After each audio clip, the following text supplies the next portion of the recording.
The Gentlementor. My dad used to watch Benny Hill at 6 o'clock or 10 o'clock at night, and I used to watch it with him. He used to let me sit in the room and watch, and I can't believe it. Yeah, man. Because I remember some of the stuff, and back then I wasn't like, oh my goodness, I can't believe I'm watching this. It was like, It was truly funny, you know. It was funny. It was racy. It had racy stuff in it, but the funny stuff appealed to me way more. And that's all it is. It's like characters doing bits. Right. It's sketch comedy. But it's basically it's like three guys and a girl. And obviously every character's Benny Hill, but you go with it. You just accept that that's him. Right. I'm like, that's who I've become. My dad used to let me pat the guy on the small head. Oh, when my aunt, the biggest laugh we had when she got cancer and her hair fell out, and that made her laugh when I would come up to her. Yeah. It never fails. Yeah, and it starts showing up in my feed, and I'm like, I don't know. I know that's tough. That's tough to take, whether or not to think if that's an insult or a compliment. If you're Benny Hill. Here's what I remember. The guy was an icon at that time. I mean, you get people in that era, in that age, people like us now that were kids back then, but our parents or aunts and uncles knew that, and that was the go-to thing for them to watch and escape from life because they were laughing at Benny. Well, yeah, plopping ice cream cones on his face, thinking that he was looking at binoculars through a woman. Well, I grew up on a steady diet of Three Stooges, so it was an easy jump. It was like the next level of sophistication. Right, yes. So yeah, did you know he was in Chitty Chitty Bang Bang? No, Benny Hill was in Chitty Chitty Bang Bang. Ben Dine? Yeah. I didn't know that. Yeah, I just saw that. I looked him up. I had to look him up because I hadn't thought of him in years, and I'm like, look at Benny Hill. Yeah, it's on his IMDb. Ah, that's crazy. I remember Lexi couldn't say that when she was little. But you had fun getting her to try. Yes, it was fun to get her to try. But yeah, that's again. It's one more thing. It's like, oh, here we go again. Yeah, okay, I get it. Benny Hill. Yeah, that makes sense. I can live with that. I don't take that as an insult. I take that as a great compliment. No, I'm like, man, what a tradition. What do you call it? Legacy? Right. I mean, like I said, yeah, it was a little coarse and a little racy, but it's like, man, it was great fun, and it built on all those kind of great comic traditions of the past. And it's like, but so that was fun. Anyway, that's back in the era of like Fantasy Island. I don't care how many times you reboot Fantasy Island, you are never gonna get it. Not without Ricardo Montalban. Ricardo Montalban, or as my aunt called him, Montalban. Ricardo Montalban. This woman. Here's where I learned to be a contrarian. Was this woman? She had such a delight in mispronouncing words or pronouncing words in an obscure way to offend people, just to see if they would correct her, so she could tell them that they were wrong. Yes. So. I do that with some people that I work with intentionally. I'll say template instead of template. Template. She loved to say aluminium. Aluminium. Well, that's not incorrect. That's just a different culture. Right, and she wouldn't do incorrect. She would just do like alternate. Right. Yes, and I will at work also say schedule. So nice. People are like, what? Schedule. I have to go to the loo. I've scheduled some Ligurier time. So do you got your fancy book there we was talking about? Do you want to talk about your fancy book or something else, or you just want to babble like this? We can just do this. We don't have to do we've been babbling. It's been great. But okay. I can grab that. I didn't know if we wanted to try to do something. Well, let's try it. I mean, I don't care. I don't want to force it. I'm happy to talk about other nonsense too. I gave myself the day off after I took care of my morning duties. Let me go to the library. Ooh. I've been also accused of saying library instead of library. Library. Library. The library. Sometimes you got to go to the library. Go to the library. Sometimes you got to go to the record store. We'll get record. You got to go to the record store. I'm gonna go with George Clark, when he would always say, "I'm gonna go down to the Walmarts." I'm gonna go. You're gonna go to all of them. Sometimes you have to. Sometimes you have to go to all of them. You can all of them, or just the Walmarts. Now I'm going down to the Walmarts, picking up something for the plural. So this is it's a book by Michael Stanier called The Coaching Habit. Ooh. Not that would, in case anyone's interested in picking up this book, it's an easy read. It's a good read. But he talks about one of the things that I was reading in here was he's talking about the Rosenberg Max Neff Rosenberg was apparently a hold on. Let me back up a minute. He was the novelist communication something in New York City. Where's the history of this guy? Psychiatrist or something? Psychologist? I don't remember. Anyway, he wants to go deeper into identifying the human understanding about what drives a human and the things that they want. So when it comes to Manfred Max Neff Rosenberg says that there are 9 self-explanatory universal needs. So anytime you have a universal need, it comes from one of these 9 areas as humans.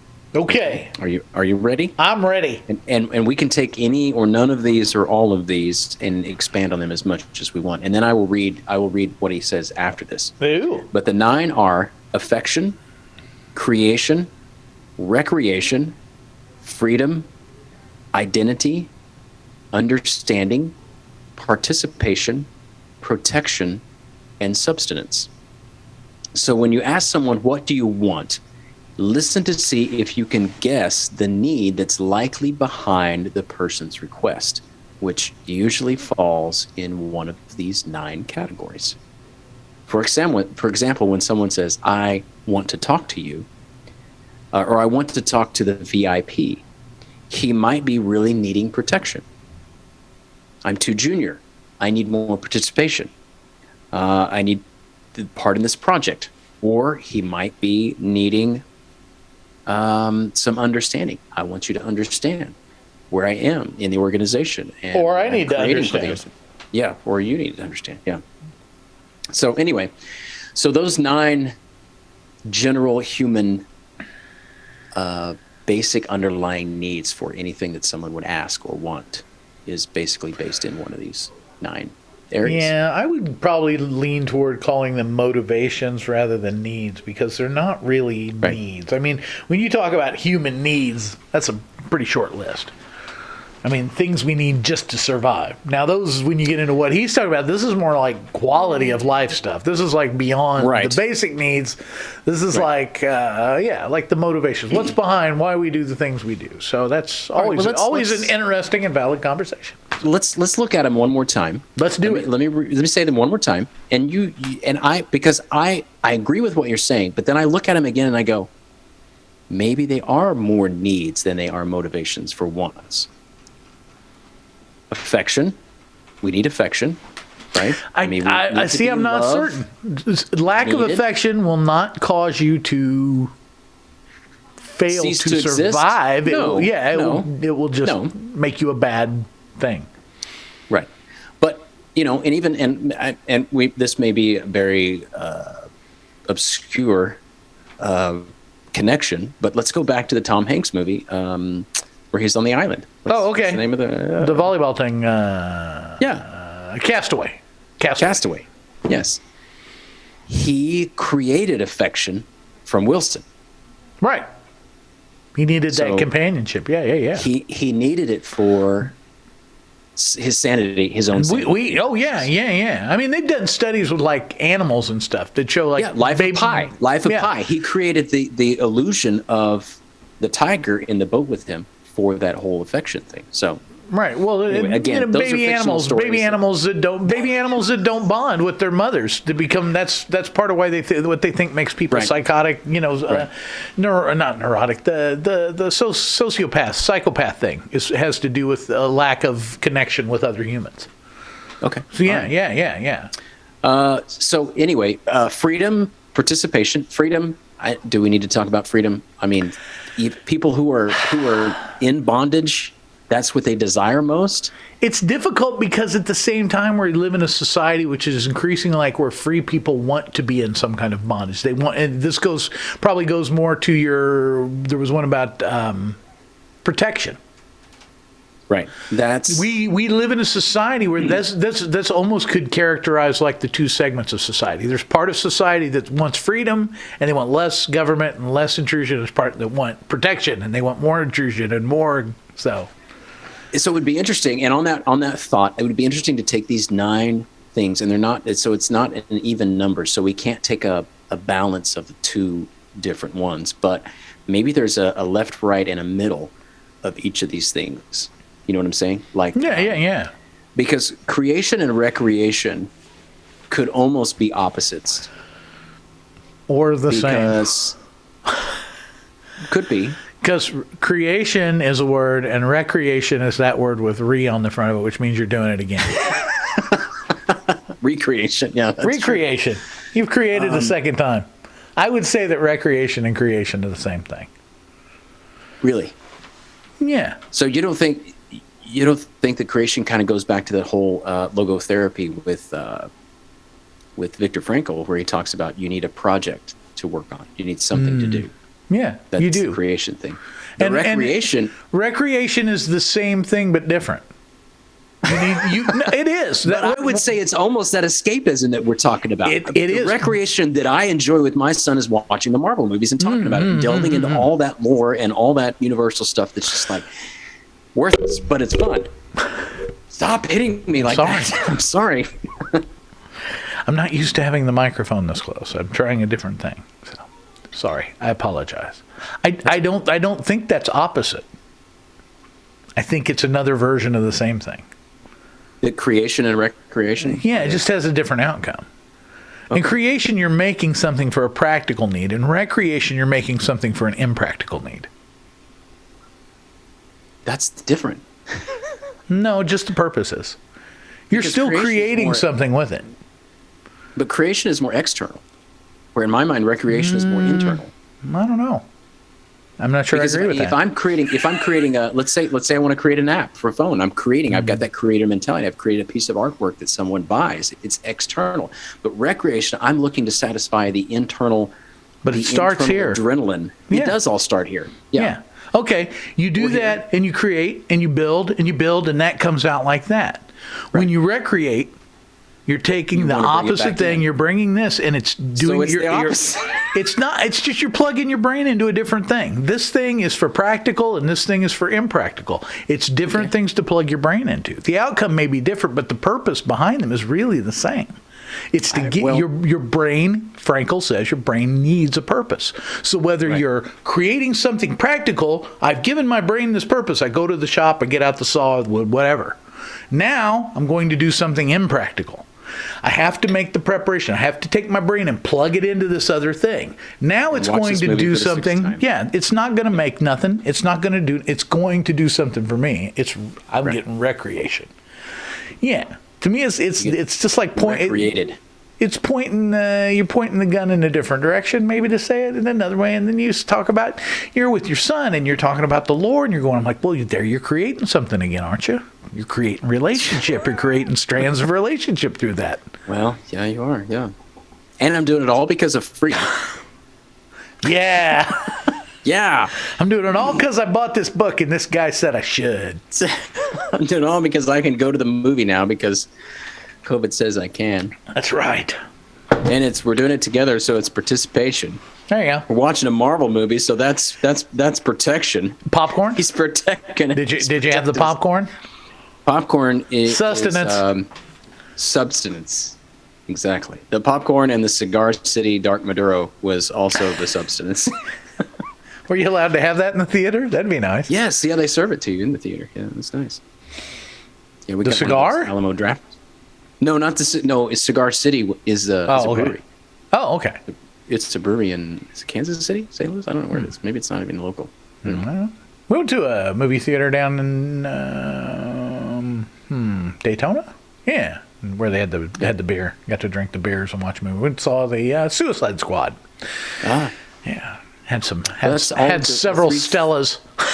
The 3 theaters that we have here. One of them is closest to our house, right down the road, is the Alamo. So, and that's all nice. It is. It's the reclining seats at the table. Right. And they serve you food and pick your seat, pick your nose, pick your friends. all that stuff. So But you can't pick your friend's nose, and you can't wipe your friends can't on the pick your couch. friend's nose. You can set them on the couch, but you can't wipe them. That's right. All right. So anyway, we were talking about which of these things are really needs versus wants. To me, some of them are kind of overlappy. Okay. think, like I say, now that you explained creation and recreation, It's a creation and recreation. They're not the same, but they're not. To me, they're not really that different either. It's kind right? of. But I think they're worth separating. Well, yeah, for discussion. this Sure, list. sure. Yeah. Why not? We're here. We're doing a podcast. Let's have more things to talk about. Sure. That should help. Talk about. Let's see. I'm trying to think of which the other two I would link: affection and substance, freedom and identity, participation and understanding, identity and protection, freedom and protection. Freedom and protection are kind of opposites to me, just because of the way they work in human minds. Excuse me. Hey, hiccup. Turning into you. And kind of like we talked about, the idea of freedom versus protection. Some people would rather have more freedom and less protection. Some people want more protection and safety. Those are the basic needs. What were the basic needs when we grew up? They were like food and shelter and Clothing, the mall. I don't know. Yeah. video games, Nintendo, Yeah. NES. The basics. Atari 5200. I don't know, freedom and protection. But protection is, again, I'm going to go back to the internal and external. Protection is an internal thing because I think I can protect myself. I can guard my heart. I can protect my family. I have the weapons. I don't have the kung fu knowledge to protect my family in a hand-to-hand combat situation. But it's up to me to learn. I could go take some jujitsu classes and, Get on that, would you? I could also, in the sense of protection, I can also limit freedoms of my family members when it comes to things like internet, gaming, access, time out of the house, whatever. Intravenous drug use. Intravenous. Wait a minute. No. Wait a minute. They're not doing that without me. Hair over the line. So I think freedom is more of an external thing and protection is more of an internal thing. When we look externally for protection, see, that's our problem. That's our problem today, and that's our problem with people today. I'm gonna get on a tangent here and jump on the soapbox. Jump up on it. We have so assigned protection externally in our lives. It's like I was watching the whole thing about the hurricane in was it in Cuba, where the hurricane came through? I think it was Ida. Yeah. Before it hit the U.S. And even the same thing going on in the U.S. You go back to Katrina, you go back to what's happening in Louisiana right now, and they're talking about where's the government? Where's FEMA? Who's here to protect us? Who's going to be my mama? The people in Cuba were talking about, they were rebuilding their houses on top of the rubble that had been destroyed. But no, it was the earthquake in Haiti. Oh, okay. A few weeks back a couple months ago. They were building their houses upon the rubble again. They were like, "Where's the government? We haven't seen the government." And these are people that are living in extreme poverty. And I'm like, that's not how we were designed to look at the government. And this could go on a whole political theme as well. That we're not designed to look at someone else for our protection and our provision. We should know how to do that. Well, what I was started to say before is that as you began this was our ideas about protection are very externalized. We don't think in terms of protecting ourselves. Well, some of us don't. Some of us do. A lot, I would say the general populace, they don't think of protecting themselves. They think call the police. They think somebody else, the government. I love Adam's shirts he's got putting out there. The government's not coming to save you. It's just not going to happen. Yes. But that is what people look to the external for everything anymore. I mean, a certain segment of the population, and maybe half, I don't know. A lot of people, again, kind of goes back to that division. Do you prefer freedom? If you prefer freedom, you probably want to live a little more autonomously. You're probably a little more willing to take care of your own needs and your own protection and all those other things. If you're into the protection mode and not so into the freedom, you're probably going to externalize that and be expecting someone to come bring me food, someone come bring me protection. protection. Someone can come bring me shelter. It's just not, it's a great idea. I have a lot of friends who lean towards socialism. And I've looked at socialism a lot. Socialism is very appealing. I get it. It's nice to think that we would live in sort of a country or a world or a part of the world, where everything was peaceful and we didn't have to spend so much money on war, and we could put more on education and more on taking care of the poor and more on taking care of health care, and we could do all those things and make that happen. But at some point, you have to ask, where does the collective draw its right to impose sanctions on the individual? Right. And that gets back to this is I don't know if you follow Russell Brand any. No. Russell has kind of left acting and entertainment behind and has kind of become a guru-y kind of guy. Yeah. In the last couple months, he has taken quite a different turn in what he's talking about. Oh, really? Yeah, so much so that I'm agreeing with him probably about 85% of the time. Really? Interesting. Well, he's diagnosing societally, diagnosing the same things that I'm looking at and coming up with the same answers. Now, his solutions are different. His solution is that we have to give up our rights as an individual and realize that the collective is more important, and until we can give up the egotism of individualism, we're never going to get where we need to go. Mm-hmm. I appreciate that perspective, but I think it's completely unrealistic. That is not what you see when you look at the history of humanity, that people are going to jettison their individuality. Even people who want to subsist on the government and want the government to provide my food and my protection still want individualism. They still want rights. They still want a voice. Individual people want to be individuals on some level. So there's got to be somewhere we strike a balance between the individual and the collective. We can't just erase the individual.